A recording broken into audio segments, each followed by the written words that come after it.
இன்றைய தினம் பாலை சிறையிலே இன்றைய ஆட்சியாளர்களாலே கைது செய்யப்பட்டு இருக்கக்கூடிய நம்முடைய விளாத்திக்குளம் சட்டமன்ற உறுப்பினர் அன்புக்குரிய சகோதரர் மார்க்கண்டேயன் அவர்களை நேரில் சென்று நாங்கள் சந்தித்தோம். உங்க எல்லாருக்கும் தெரியும் இது எதனால நடந்தது அப்படின்னு சொல்லுகிற பொழுது கரூர்ல ஒரு சம்பவம் கடந்த ஆண்டு நடந்துச்சு. ஆனா அன்னைக்கு கண்ணீர்லாம் யாரும் விடல. இன்னைக்கு ஜனநாயகன் படத்தை பார்த்துட்டு அந்த கண்ணீர் விடுறாங்க பாருங்க அந்த அமைச்சர்கள்லாம். அதுல எந்த அமைச்சருடைய கண்ணிலையும் அன்னைக்கு எந்த கண்ணீர் துளி இல்லை. அவங்க அமைச்சர்களா இல்லையான்னு நமக்கு தெரியாது. ஆனா இந்த படத்துல ஏதோ ஒரு 4-5 அமைச்சர்கள் நடிச்சிருக்காங்கன்னு சொன்னாங்க. அதனால இன்றைக்கு ஒரு திரைப்பட கொட்டகையாக கூடமாக திரைப்படம் தயாரிக்கின்ற இடமாக நம்முடைய சட்டமன்றம் இருக்கு. இன்னும் சொல்ல போனோமேயானால் அங்கே முதலமைச்சராக இருக்கக்கூடிய ஒரு பேசிய பேச்சு என்ன என்பது நீங்க பார்க்கணும். அதாவது நான் சட்டமன்றத்தில் பேச எழுந்தா வெளியே போயிருக்கு. நாங்க எங்க வெளியே போறோம்? நாங்க உள்ளதான் இருக்கோம். அதே நேரத்தில் சில குற்றச்சாட்டுகள் வருகிற பொழுது சட்டமன்றத்திலே எதிர்க்கட்சிகள் வெளிநடப்பு செய்வதற்கு எதிர்க்கட்சிக்கு முழு உரிமை உண்டு. எப்ப வேணாலும் வரலாம். நாங்க சட்டமன்ற உறுப்பினர் எப்ப வேணாலும் போகலாம். அது எங்களுடைய தனி உரிமை. அதனால் எங்களுடைய கட்சியினுடைய உரிமை என்பது எங்களுக்கு எதிரான பிரச்சாரங்கள் வருகிற பொழுதோ அல்லது கருத்து கூற மறுக்கின்ற பொழுதோ வெளியேறுகிற உரிமை, வெளிநடப்பு செய்கின்ற உரிமை உண்டு. ஆனா என்ன சொன்னார் முதலமைச்சர்? நான் அடுத்து சட்டமன்றத்தில் பேச எழுகின்ற பொழுது பேரவைத் தலைவர்கிட்ட இந்த மாதிரி நம்முடைய சட்டமன்றத்தினுடைய வாயில் கதவுகளை எல்லாம் மூடிவிடுங்கள் என்று சொல்லிவிட்டு பேச போறேனார். அது நியாயமா? அது உரிமை மீறல் செயல் இல்லையா? நாங்க சட்டமன்றத்தில் நான் உறுப்பினராக உட்கார்ந்து இருக்கேன், நான் வெளியே போகக்கூடாதுன்னு கதவை சாத்திக்கிட்டு தடுக்கிறதுக்கு யாருக்கு என்ன உரிமை இருக்கிறது? அப்ப அந்த சபாநாயகர் ஒருதலை பட்சமாக செயல்படக்கூடிய ஒரு சபாநாயகராக இருக்கிறாரா? இன்னும் அதெல்லாம் இனிமேல் நடக்கிறத பார்க்க போறோம். ஆனா அவர் நிச்சயமா அப்படித்தான் இருப்பார். அவரை பொறுத்த வரைக்கும் வேற எதுவும் கடைசி காலத்தில் கிடைச்சிருக்கிற வாய்ப்பு. ஏன்னா பல காலங்களாக காத்திருந்தார். எப்படி அவங்க தலைவர் சொல்லுவாரு, ஓடு மீன் ஓட ஒரு மீன் வருமளவு வாடி இருக்குமா கொக்குன்னு, அதுபோல இருந்தவர் தான். இன்னைக்கு இவர் வாடி இருக்கார். கொக்கு வரலைன்னு வாடி இருக்கார். வேற ஒன்றும் கிடையாது. பெரிய கொக்கு கிடைக்கல தான் இந்த மாற்றத்தினுடைய புரிதலை தமிழ்நாட்டு மக்கள் புரிந்து கொள்வார்கள் என்பதை நான் தெரிவித்துக் கொள்ள கடமைப்பட்டிருக்கிறேன்.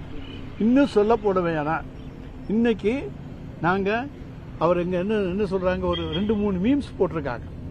ஒருத்தர் டிடிசிபியில சொல்றாரு, நான் ஃபண்டு கொடுக்கறது இல்லை அப்படின்னு.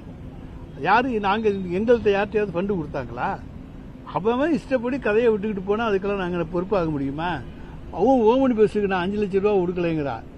அடுத்து இன்னொருத்தர் ஒவ்வொருத்தரும் ஒரு மாதிரி சொல்லிட்டு போறக்கிட்டு இருக்காங்க. ஆனா பள்ளிக்கூடத்துக்கு நாங்க பணம் கொடுக்கல அப்படிங்கிறான். ஆனா இதையெல்லாம் சேர்த்து வச்சு ஒட்டு மொத்தமா வாங்குற வழி ஆதவ அர்ஜுனாவுக்கும் தெரியும், விஜய்க்கும் தெரியுங்கிறது எங்களுக்கு தெரியும். அதனால அது ஒன்னும் மக்களை காப்பாற்றுகிற அரசோ மாற்றம் தருகின்ற அரசோ கிடையாது. இது ஜனநாயகன் படத்தை போல அமைச்சர்கள்லாம் சினிமா பார்க்கலாம், வேடிக்கை பார்க்கலாம், அப்படிப்பட்ட அரசு தான். எனவே இன்றைக்கு அரிசி விலை என்ன விற்கிறது?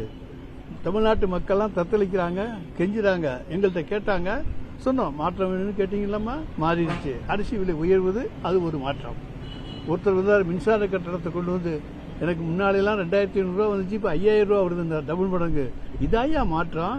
இந்த மாற்றத்தை தானே கேட்டீங்க, வந்திருக்கு, அனுபவிங்க அப்படின்னு சொல்லியிருக்கோம். இப்படி ஒவ்வொரு துறைதோறும் இன்றைக்கு மக்கள் மாற்றங்களை சந்தித்துக் கொண்டிருக்கிறார்கள் என்று சொன்னால் எதிர்மறை மாற்றங்களை தந்து கொண்டிருக்கிற ஆட்சியாகத்தான் இன்றைய தாவேகா ஆட்சி இருக்கிறது என்பதை தெரிவித்துக் கொள்கிறோம். இன்னொன்னு, அது எங்களை பொறுத்த வரைக்கும் அவங்க பிஜேபியினுடைய ஸ்லீப்பர் செல் தான். அதில் எந்த விதமான சந்தேகமும் கிடையாது. எப்ப அவங்க தட்டி விடுவாங்களோ அன்னைக்கு எந்திரிச்சுவாங்க, 10 நேரத்தில் படுத்துக்குவாங்க. அதனால தமிழ்நாட்டு மக்களை பற்றி சிந்திப்பதற்கு அவர்களிலே யாருக்கும் நேரம் கிடையாது. அதனால தமிழ்நாட்டு தான் இன்னைக்கு வஞ்சிக்கப்பட்டிருக்கிறத தவிர வேற இல்ல. இப்ப பாத்தீங்கன்னா கோயில் பிரச்சனை, கரூர்ல பார்த்தா 3000 ஏக்கர் போச்சுங்கிறான், பழனியில பார்த்தா 100 கோடிங்கிறாங்க, இப்ப பார்த்தா காரைக்குடியில 100 கோடிங்கிறாங்க.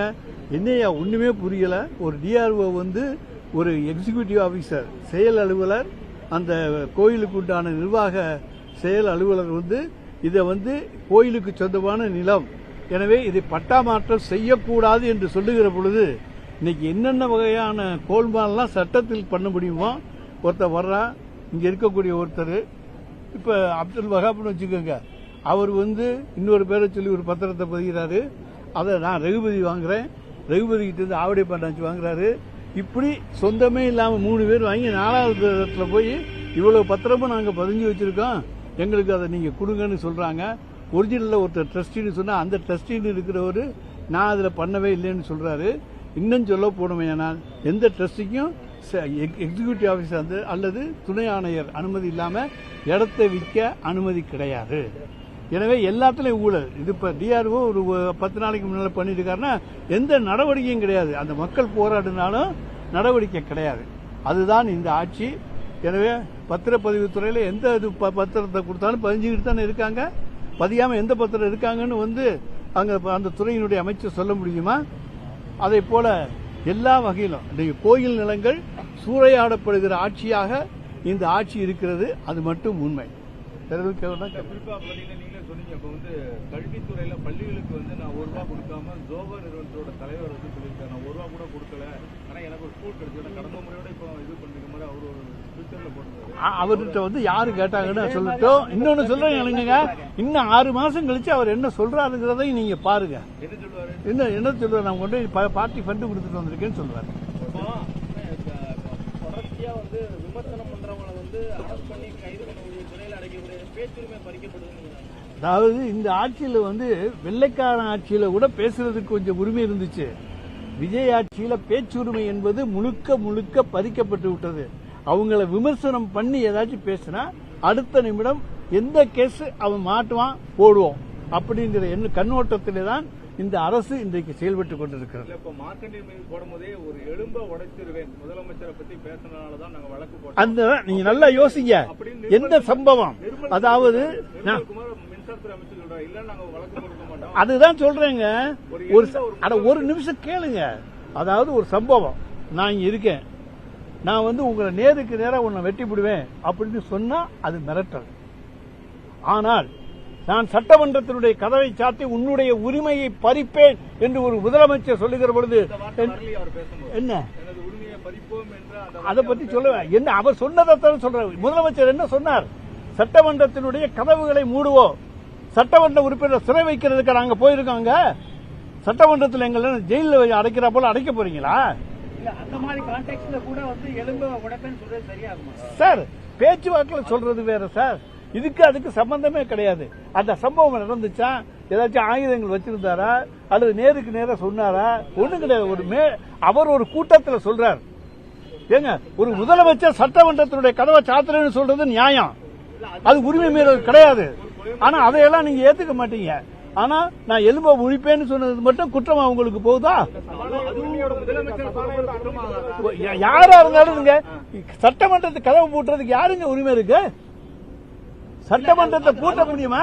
அது ஒரு உரிமை மீறல் பிரச்சனையாக இருந்தாலும் சார் இது குற்றமாகவே வராது சார். பேச்சுவாக்கில் சொல்ற வார்த்தைகள் இது எங்கேயோ பேசுறாரு அவர் எங்கேயோ இருக்காரு. நேருக்கு நேரா பேசக்கூடிய சம்பவம் இல்ல. நேரு எந்த விதமான ஆயுதங்கள் அவர் கையில கிடையாது. மேடையில பேசுற போது சாத்துனா அதுதானே அவர் சொல்றாரு. சட்டமன்றத்தினுடைய கதவை சாத்துவேன் என்று சொல்ற சாத்திப்பார், சாத்தி பார்த்தா சாத்தினா தானே சொல்றோம். அதை தாங்க சொல்றோம். எங்களுக்கு நிறைய நீதிபதிகள் அட்வைஸ் பண்ணிட்டு இருக்காங்க. நாங்க என்ன நடக்குது? அப்போ ஒரு முதலமைச்சர் சட்டமன்றத்தை சாத்துவேன்னு சொல்றது சரின்னு நீதிபதி ஏத்துக்கிறாரு. ஆனா அதே நீதிபதி சட்டமன்றத்தில் எம்எல்ஏ எப்படி நடந்துக்கணும்னு இப்ப இன்னைக்கு பாடம் படிச்சுக்கிட்டு இருக்காங்க. இன்னைக்கு அவங்களுக்கு நிர்மல்குமார் மூலமாக கொடுக்கப்படுகிற அழுத்தங்கள் என்பது ஒரு காலத்தில் நிச்சயமாக வெளியே வரும். வெளியே கொண்டு அன்றைக்கு சொல்லுகிறேன். ஆமா, நிச்சயமா டிஎஸ்பி வச்சு அழுத்தம் கொடுத்திருக்காங்க.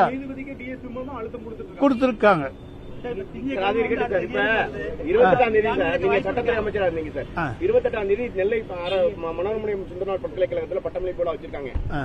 தமிழ்தாய் வாழ்த்த பாடின மனோன்மணியம் சுந்தரனார் பேர்ல இருக்க பல்கலைக்கழகத்திலே தமிழ்தாய் வாழ்த்த 3வது பாட போறேன் அப்படின்னு சொல்லிட்டு துணைவேந்தர் நேரத்துக்கு அழுத்தம் திட்டமா சொல்லிருக்காரு. அதுக்கு ராஜ்பவனுடைய அழுத்தம் அப்படிங்கிறாரு. அதை பத்தி நீங்க என்ன நினைக்கிறீங்க? அதாவது ஒன்னே ஒன்று சொல்லுங்க, இவங்க பிஜேபியினுடைய ஸ்லீப்பர் செல். பிஜேபி என்ன சொல்லுதோ அதை மீறி செய்ய மாட்டாங்க. அவங்களுக்கு செய்யறதுக்குண்டான தைரியம் கிடையாது.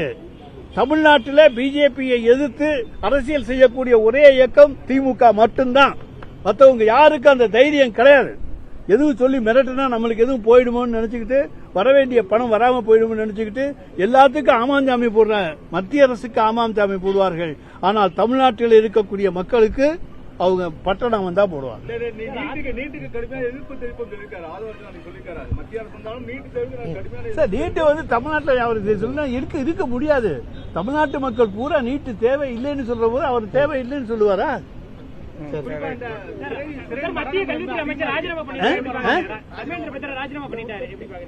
உங்களுடைய விருப்பம் தானே, அதை பத்தி நாங்க என்ன சொல்ல ஓடுவோம். அவ்வளவு நாங்க அதை பத்தி ஒண்ணுமே. சார், ஒரு அரசாங்கம் முடிவெடுக்குது, அங்க வந்து ஒரு காக்ரோச் பார்ட்டி ஜனதா பார்ட்டிங்கிறவங்க போராட்டம் நடத்துறாங்க. அவங்க ஒரு கோரிக்கையை வைக்கிறாங்க. அதை ஒன்றிய அரசு ஏற்றுக்கிட்டா ஏத்துக்கிறதுல அவங்களுடைய இது தெரியுது, அவ்வளவுதான். அது அதனுடைய கோரிக்கை வெற்றி பெற்றிருக்கிறது. கர்நாடகாவுக்கு தமிழக முதலமைச்சர் போறாரு இந்த காவேரி தண்ணீர் பெறுவதற்கு எப்படி பாக்குறீங்க நீங்க? எல்லா கண்ணோட்டத்திலையும் அது பார்க்கவே முடியாது. 85 கால் சீட்டு, அது எத்தனை மணி நேரம் கால் சீட்டுங்கிறது எங்களுக்கு தெரியாது. 85 கால் சீட்டு, அது எத்தனை மணி கால் சீட்டுங்கிறது தெரியாது. 6 மணிக்கு முன்னாடி ஆட்சி அமைக்க பேச்சுவார்த்தை நடத்தினாங்க. அதிமுக தொடர்பு இல்ல அப்படின்ற மாதிரி டிடி தினகரன் சொல்லியிருக்காரு. சார், நாங்க அன்றையிலிருந்து இன்னைக்கு வரைக்கும் சொல்லிட்டு இருக்கோம், கொல்லைப்புற வழியிலே நாங்கள் ஆட்சி அமைக்க மாட்டோம். 2000 அது ஆட்சியாளர்களுடைய திறமை. அதான் மாற்றம். சட்டமன்றத்தில் உரிமை மீறி முதலமைச்சர் பேசியிருக்காரு. வடக்கூட்டத்துறையில இருந்து உரிமை மீறல் பிரச்சனை கொண்டு வருவது அது எங்க கட்சி சேர்ந்து முடிவெடுக்கும்.